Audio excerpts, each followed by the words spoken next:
Kuna ile video nilielezea kwamba huu mwezi wa tano mbingu ziko wazi.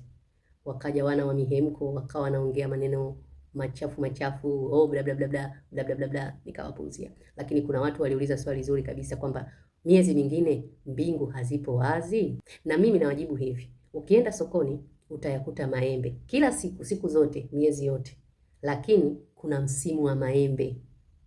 Gharama ya maembe katika hizi siku zote ni tofauti na gharama ya maembe kwenye msimu wa maembe. Kwa hiyo naweza kusema hivi, mwezi huu wa tano kwa mwaka huu ndio msimu ambao Mungu ameweka kwa majibu ya maombi yetu. Miezi mingine yote anatujibu, lakini huu ni msimu. Mwenye ufahamu atakuwa ameelewa, au ambaye bado hajaelewa. Ukienda kwenye ukumbi wa harusi, kila siku ofisi zao zinakuwa wazi, si ndio? Ili kuendelea kuhudumia wateja. Lakini siku ya sherehe ile milango ya ukumbi inafunguliwa, inakuwa wazi. Hujaelewa mpaka hapo?